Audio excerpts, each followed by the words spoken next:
And now we're going to talk about serotonin. Serotonin is our happy drug. It's our satisfaction drug. It's the drug that we need at the end of the day to say that we've completed a successful day. And many of us don't have anywhere near the right levels of serotonin for completion of the day. What it means is that when we have run a really busy day and we've had high levels of cortisol, really high levels of epinephrine, and we get home from work, we need to be able to bookend the day. And you'll see I've got it on our board where we need to be able to have this really clear bookend that says to our subconscious brain, you're really clever. You've completed all the tasks you needed to do. And even if you haven't finished all the tasks that were on your list today, you're going to transfer those to the list for tomorrow. So you have this sense of subconscious control and conscious control. The interesting thing with serotonin is that it actually melds with melatonin, which is our sleep drug. And we're going to come to that a little bit more. But if we look at the board, what we've got is we've got a drug that means that we're feeling replete and we can sit in this place of nothing. Whereas when we think about dopamine, we want more of something.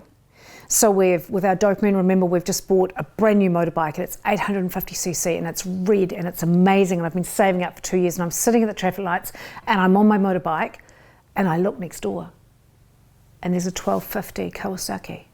And it's gold, and I want one of those because what I've got isn't enough. I want more of. Whereas serotonin, we sit on our 850cc and we go, baby, this is all I've needed in my life. I have nothing. I have no need for anything. I've finished my day. I've checked off my checklist. I've met all the needs that I need to do. And for our children, and particularly in the workplace, this is really important. Ways for increasing serotonin, let's be curious about that. So before we leave work every night, what we should be doing, in the perfect world, is not electronically, not using electronic diaries. We load everything electronically after, but initially we need to handwrite on a list. Why do we handwrite? When you write on a piece of paper, if you do it now while you're sitting there and you can grab a pen and you can doodle, you'll hear a sound as the pen moves over the paper. That sound is heard by the subconscious brain. It says, you're capturing some information.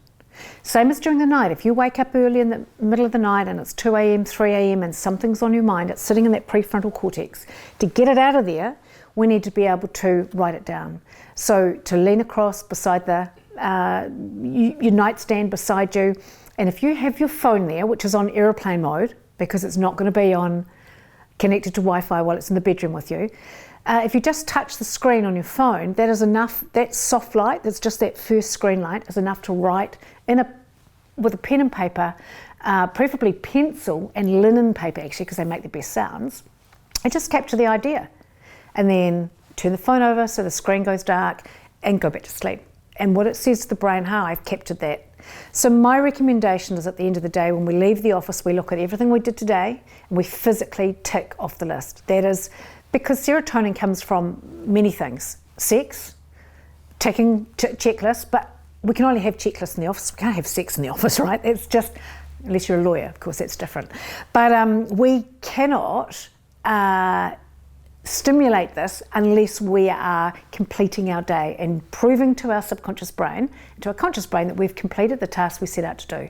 So to transfer what we haven't done onto tomorrow's list, and then leave that paper list sitting on our laptop, close the lid on it, and wherever that laptop goes, when we wake up in the morning and we get to, if it's into the office or we've got it with us, we're traveling, we open up and it's got our priorities, it's got our list for today of what we're going to do, which gives us a sense of control. It decreases our overwhelm.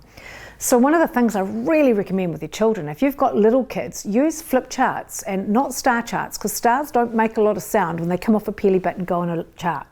But what does make great sound is when the child walks up to a big flip chart that's on your board and they tick off a big checklist and they've said that they've emptied their lunchbox, or they've put their shoes outside their door, or they've put their wet swimming togs into the laundry basket.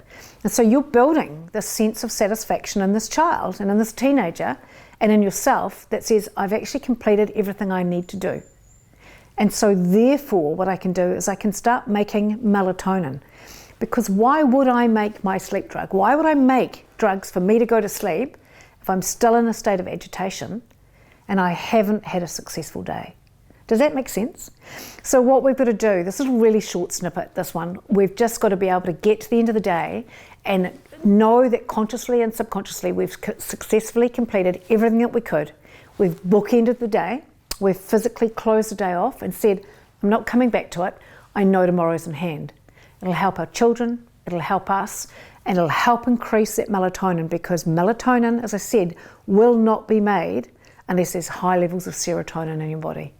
So your job now is to start thinking about your end of day rituals and routines, which we're going to talk about in our biohack session, of how you get from that state of agitation and overwhelm at the end of the day into the state where you can sleep really, really well.